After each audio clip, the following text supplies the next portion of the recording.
Hey guys, Music Man here back with another Identity 5 video. In this video I'm going to be showing you some of my Anne gameplay, and Anne is a character that I've been actually starting to recently start ranking with, so hopefully you all find this gameplay interesting. So let's take a look. Alright, so just to start off this game, I'm spawning top broken. This is usually not a very ideal spawn for hunters, but whenever I get this spawn, I always just make a beeline to wedding because sometimes survivors will transition to there right away. And you can see the funny thing about this coordinator shot is that she ended up losing the effect of most of the stun because I was able to just stun her anyways with my own stun. So playing Anne, that's what can kind of make it sometimes useful. So there are certain survivors that are just a headache for Anne, and most prominently Prospector's tough on Anne. Just because the stun still happens even if the survivor gets stunned, it's kind of a hard counter to her ability. So I almost never run Anne unless there's no Prospector. If there's a Prospector, I almost never run Anne. That's just you kind of don't want to do that, especially if you get Prospector first. You'll get kited because your ability doesn't do much to him. So being that coordinator didn't kite very well, I was kind of expecting that they weren't at least going to go for a rescue right away. So what I'm going to do is I'm eventually going to go over here, and I see that Cypher's wiggling, and I'm going to try to just force him off of that Cypher there. And I'm just trying to use my cats there to force the mercenary to try to attempt to rescue or to do something, just kind of get him off of that Cypher. And I'm going to go ahead and start face camping this chair for a little bit. I see the mercs coming for the rescue there, so that's all good. The coordinator already used her guns, so honestly, she's going to be an easy down from here on out. Because she's got no items to work with, she's transitioning into top broken, which is a terrible, terrible survivor area to kite. And you're going to see that I get the stun and the easy hit on the coordinator. And so now I'm going to take the coordinator back to the chair. It wouldn't be recommended for the merc to go for a save. One, he doesn't have tide. And two, if he's hit again, he's downed and then is useless to the Cypher Rush. So I would say probably... Oh wait, that was after half. Never mind. Don't worry about that. I guess I'm just being an absolute buffoon. Alright, so now I'm chasing the Gravekeeper. Gravekeeper can be pretty tough on Anne sometimes, but I'm gonna go ahead. I get stuck on those pumpkins. That is unfortunate. That kind of made me kind of sad. And of course, Graveyard's pallet spam, so I'm just gonna have to use my pallet breaking speed because I use max pallet breaking speed on Anne, and the reason why that's smart is because the pallet breaking speed of Anne is not fast enough. The base speeds, like the pallet breaking takes longer than the stun, and the reason why it helps to have faster pallet breaking speed is so that if you get like those stuns across the pallets, then you'll be able to easily be able to get a hit on a survivor. However, the survivor would be able to run off and then possibly be able to cut you again if you weren't carrying pallet breaking. And you can see that hit was pretty much unavoidable to the mechanic. And I'm going to go ahead and place the cross thing way up there so hopefully the cat catches her. And I see that it's not going to, so I'll just have to wait for the cooldown. But this mechanic is once again transitioning to a pretty decent area. This pallet, she can go ahead and if she continues, she could have found more pallets there, but now I got her kind of cornered here.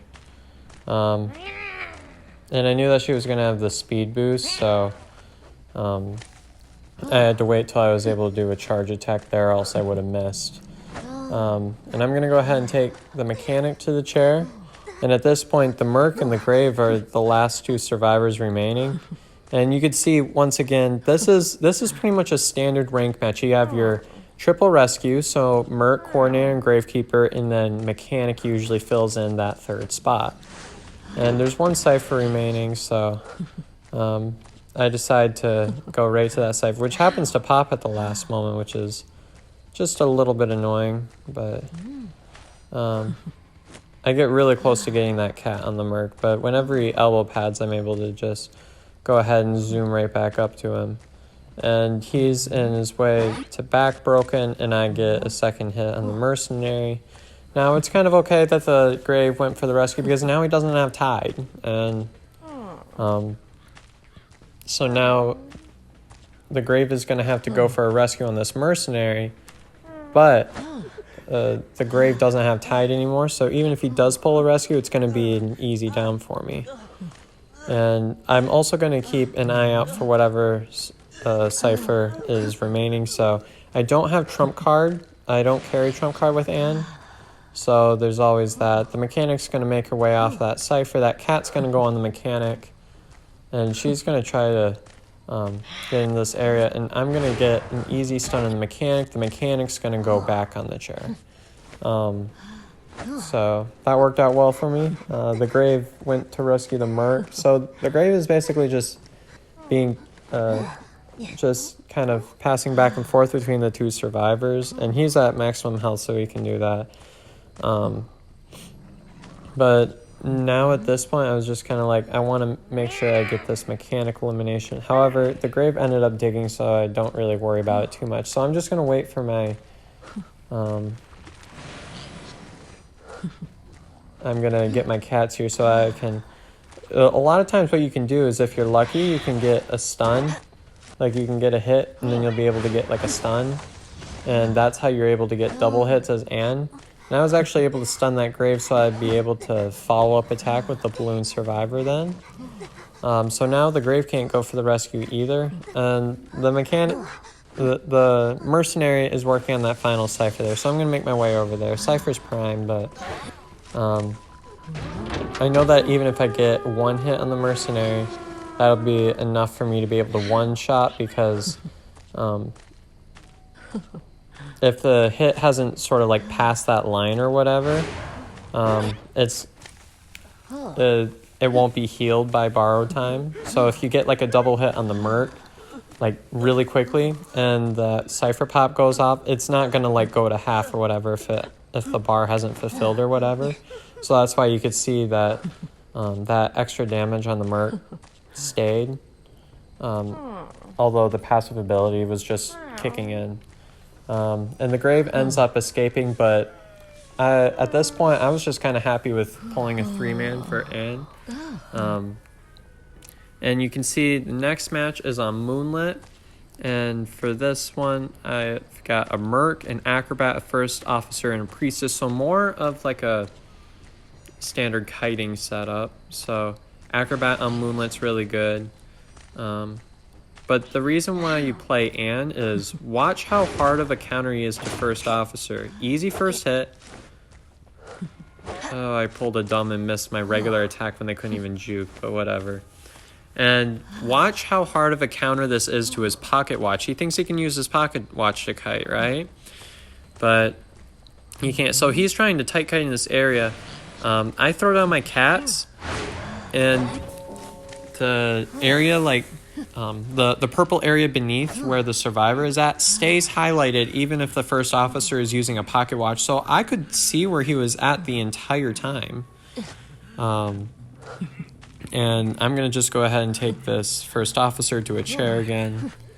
And that's that. So I'm going to go ahead and camp the outside of this basement. I'm pretty sure that the Priestess would be the one to go for basement rescue in this team comp. I mean, it could be the Merc, but most likely the Priestess, because Priestess can make consistent basement rescues. And I didn't really know where she portaled from.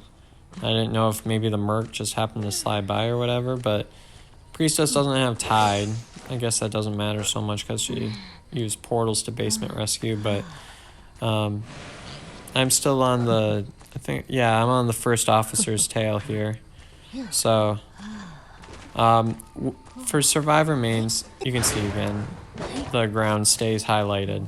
So hard counter to First Officer, he cannot kite an Anne. Like, no matter who's playing the First Officer is not built to kite an Anne. If you are a survivor kiting an Anne, I find that the most annoying survivors, what they'll tend to do is they'll break a line of sight. So the hardest counter to Ant is just straight up breaking that line of sight. And of course, you know me, I'm on low battery life all the time.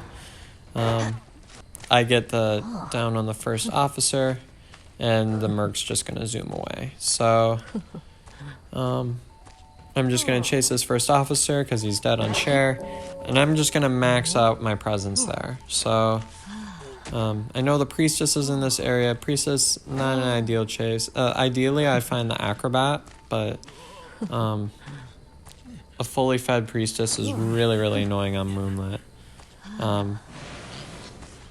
So I see that priestess is sort of around that area though, so I'm gonna try to make my way around there, but it looks like the priestess just kind of escaped. So I'm gonna look around for where Cypher is wiggling, and I found the acrobat Cypher there.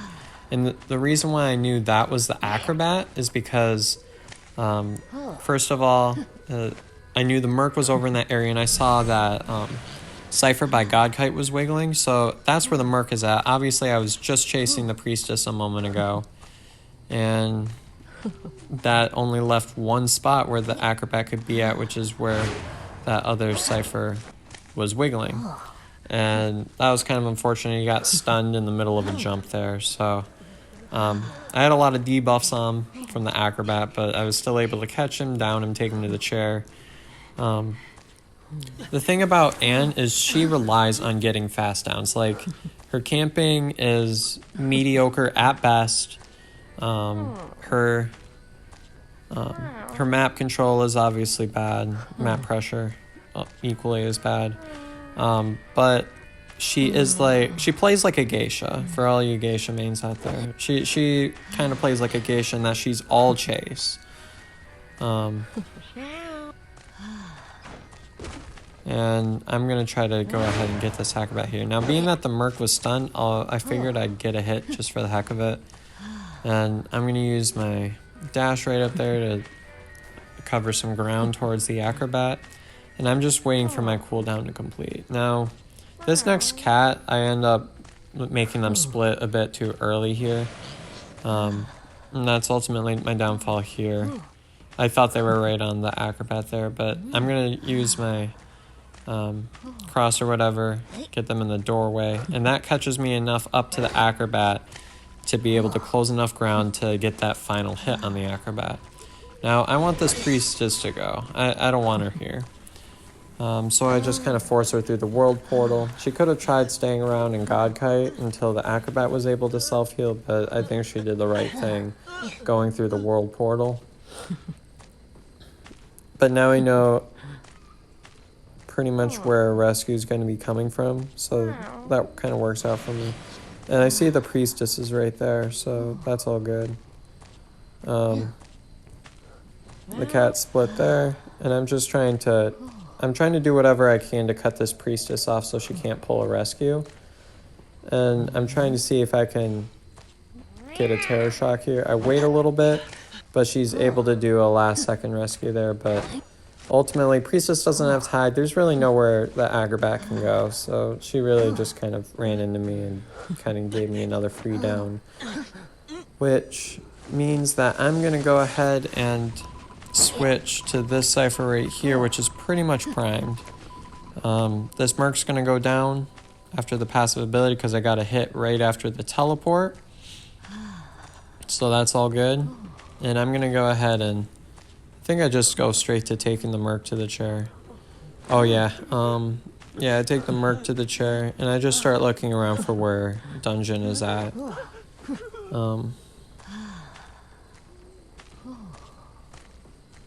I'm also trying to pay attention to where that priestess might be at. So I was like, is she on a Cypher? Doesn't quite look like it, so I just start looking around for dungeon spawns. Now, looking back on this match, I should have just stuck with the 3-man, especially because Priestess can't rescue if I go over there because she was injured. But she ended up getting a rescue on the mercenary. I just kind of use my cats there for more extra vision. And I end up getting a hit right as the pallet comes down. So down on the priestess, I'm going to take the priestess to the chair now. And I think what I do is for the majority of this, I just kind of end up camping out at the chair. I couldn't find where the merc was at, so that's all fine. But the dungeon in this particular match ends up being next to God Kite, so right outside 2-story. That area with the thin walls, we call that God Kite because it's a really, really good kiting area in Moonlit. I wouldn't say it's quite as good as Ruins and Hospital, but it's definitely a solid kiting area for survivors. So this merc, I think, ends up getting extremely lucky in finding a syringe, and it's the only reason why he's able to escape. So I kind of am like, okay, now I know that he's not going to go for a rescue, and I'm just going to kind of teleport over. And I end up teleporting right on the mercenary, which is kind of lucky. Now watch what I do here. I would have gotten this down. I'm going to place my cross right ahead. I end up getting a hit there. Other cat ends up getting like right on dungeon. He ends up getting stunned here. I get a double hit. And if he didn't have that passive ability, this would have been a 4-man. But of course, you know, passive ability is broke and he got the dungeon. So that's GG's. And now we're going to go on to Leo's memory. There is a prospector in this match, so not an ideal and setup, but there is a first officer, as I showed to you in the last match. Really good for AN users whenever there's a first officer in the match. So this mechanic got caught in an extremely terrible area, especially against an AN. I end up missing that cat, so that was kind of sad, but I kind of, so watch what I do here. How you manage this corner here is she vaults, she goes through that window. I know it's because I use confined space, that window trait. Survivors would usually go to that window, but being that I blocked that window off, I knew for sure she was going to that pallet. Because that's what survivors always do when that happens. Like 99% of the time, they'll shoot for that pallet. And this mercenary is going to end up getting like an insta-rescue here. But the mechanic's in such a terrible area that this is bound to be a quick match as well. And you see I was punishing the slow vaulting of the mechanic there. I kind of had her in a stuck in a tough area. But I can go ahead and, after Tide runs out, take the mechanic back to the chair again. So mechanic's going down. And this chair right here is probably the worst chair in this map for survivors. I mean, of course, besides basement places, but because basement broke. But this chair is really, really terrible for survivors. There's not a lot of room for you to rebound kite.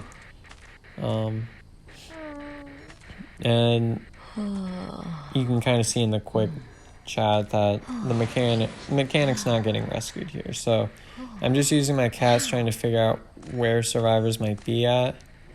Try to get a stun if someone goes for a last second save, but it's not going to happen. So I'm going to go ahead and teleport to a wiggling cipher. And I see the one over here is wiggling, and I end up coming across the prospector. I don't like chasing prospector as an AN. You'll see I'll just leave right away. Prospector is probably the hardest counter to AN. Seer's really good against AN, but I think prospector is probably the hardest, like, direct counter to her ability. So I end up chasing the first officer instead, and that is perfectly okay with me.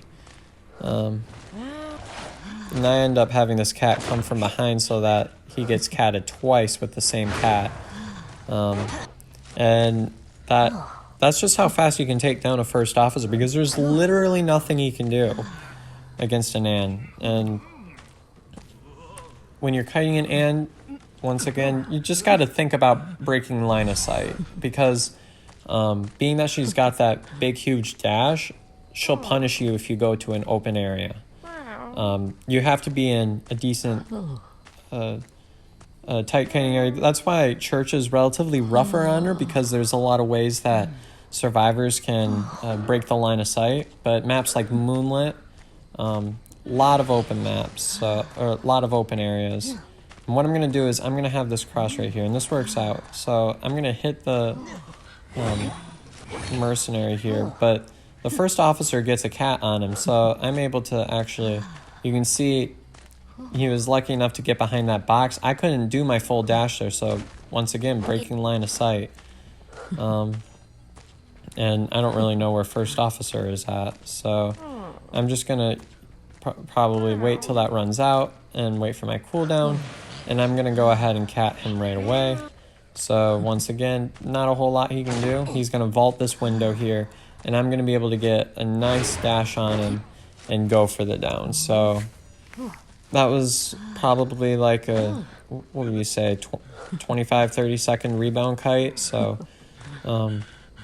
not too bad. And